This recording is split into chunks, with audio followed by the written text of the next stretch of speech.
carbocations. Tertiary carbocation is more stable, followed by secondary, followed by primary. And before this, you will going to get, okay, an allyl or benzylic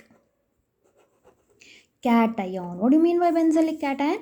We will be having a benzene ring, okay, to this CH2 is added, okay. So tertiary is more stable for the SN1, followed by secondary, followed by primary. Before tertiary, if this is given, this carbocation is more stable or more reactive towards the SN1. Why? Because it involves in a resonance, okay. Since carbon is with a positive charge, this bond can shift over, and this the resonance stabilized carbocation we will going to get. So that is more stable compared to the tertiary. So this is a main point you have to remember. Now just go with the options. Yes, dear students, we have benzyl chloride, we have ethyl chloride, okay, we have like iodobutane or butyl iodide, and here we have chlorobenzene. So this is primary halide, this is primary alkyl halide. Dear students, it's a aryl halide, okay. So here you had to concentrate. Have they given any tertiary over here? No, they have given a primary. So we know the reactivity of primary for SN1, it is least reactive. So which is the main given? This one, that is benzyl chloride is more reactive towards the SN1, okay. This is what I have explained here. I have written the structure, okay, same thing, okay. That is about the SN1 reaction. So for the second question, option A is the correct one. So this is a questions of 2020. Now come to the next one. Prolonged exposure of a chloroform in human may cause damage to liver. It is due to the formation of a following compound.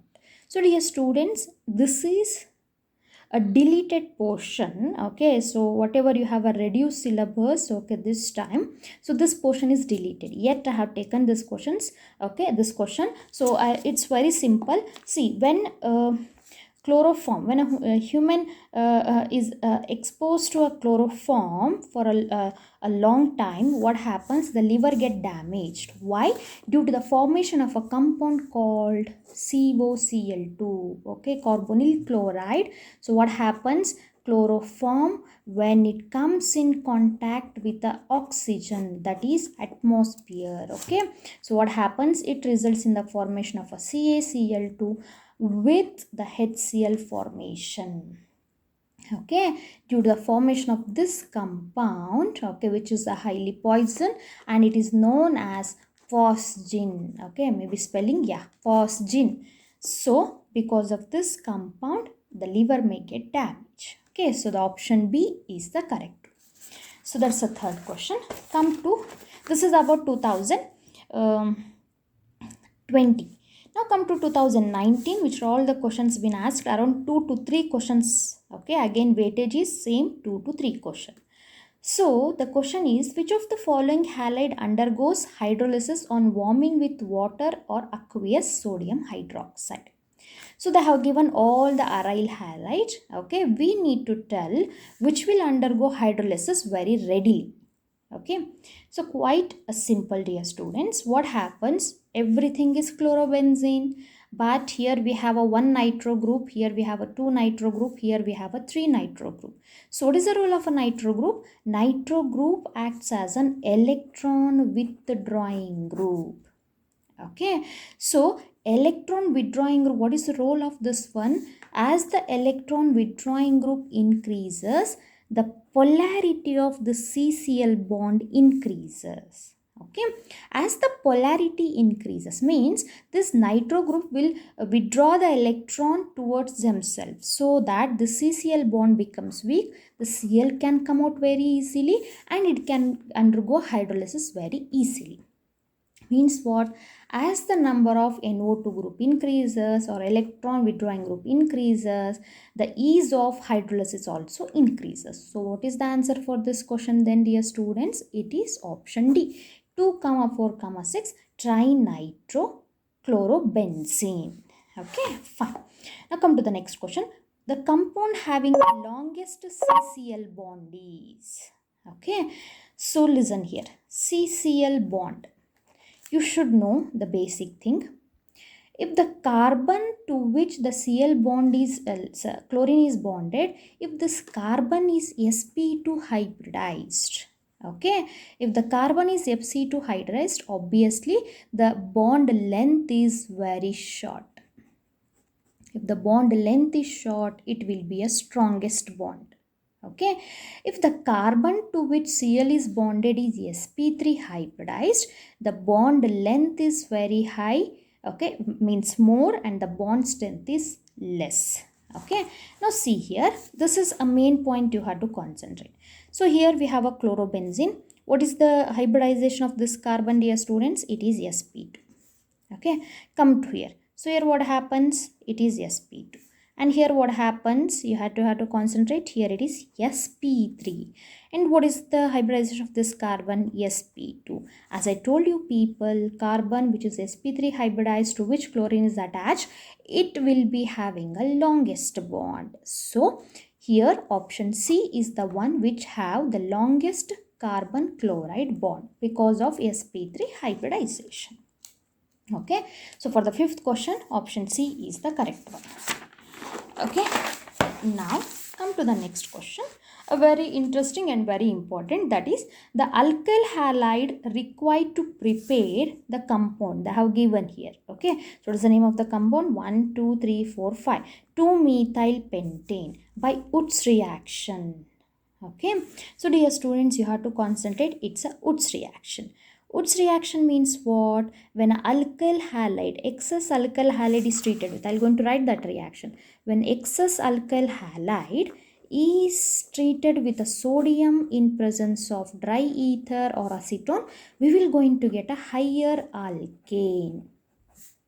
Okay, this is what the reaction actually. So ultimately we are getting a more like higher alkane compared to the reactant. Here we have a one carbon, where in a product we'll get a more carbon, more than one carbon. Okay, so if you know this reaction, what they are telling, this is a product. To get this product, which are the reactant we need, which are the two alkyl halide we need. Okay, so dear students, for this you should like think and you should do. Here we have a 5 carbon in the product, and 1 carbon here is, it's a branched one, so total 6. So just concentrate here.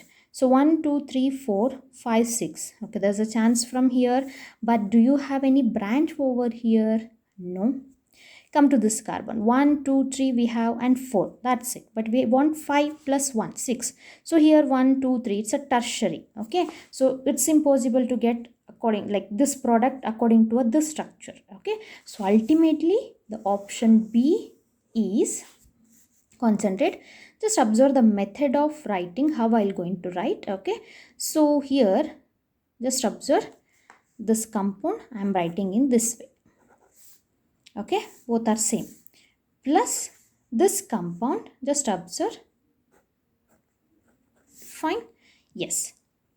Now concentrate, what happens when I add sodium, 2Na combines with 2Cl.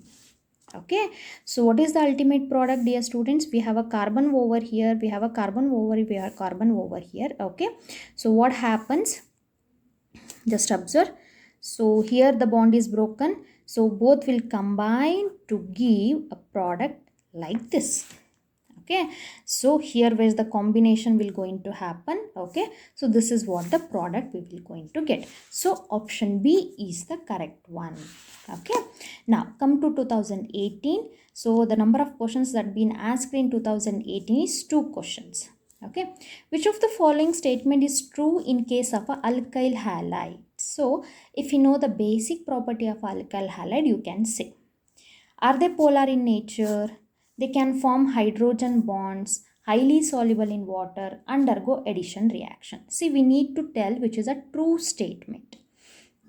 So dear students, polar in nature, they can form hydrogen bond, highly soluble in water, undergo addition reaction. See, as we all know, alkyl halides are not completely soluble in water. We could say they are immiscible in water. Okay, if they have given highly soluble, no. Okay, they are not soluble, completely soluble in water. So this is not a true statement. If it is highly soluble, then it should form a hydrogen bond. So what I told, no, it is not soluble, then it is not able to form a hydrogen bond. So option B is wrong, option C is wrong. It will undergo addition reaction. No, dear students, it will undergo substitution reaction. Okay, so ultimately alkyl halide is polar in nature because of the difference in electronegativity between the carbon and between the halogen. So option A is the correct one. Okay, so the last question over here is, okay, I hope you are able to see. Yes, so the last question over here is, tertiary alkyl halide is practically inert to the substitution by SN2 mechanism because, see, quite simple. If you know the order of reactivity, then you can answer. See what they are telling, tertiary alkyl halide is practically inert, means it will not readily undergo SN2 mechanism. Why? Is it due to insolubility or instability, inductive effect, or steric hindrance? So dear students, so tertiary means, okay, this is what the tertiary, okay, alkyl halide, all the three carbon that is attached to this, like this carbon is a three bulky group. Okay, so three bulky groups are there means obviously the incoming nucleophile will not find any position for the attachment. Okay, because here also from this side we have a chlorine, which is also another bulky group.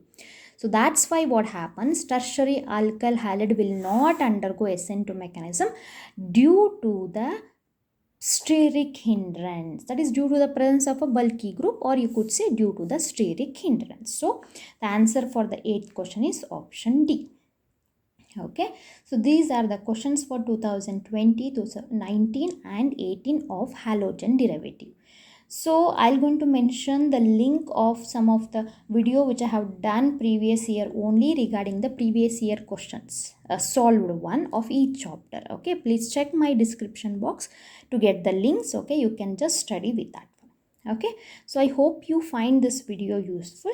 Thank you so much.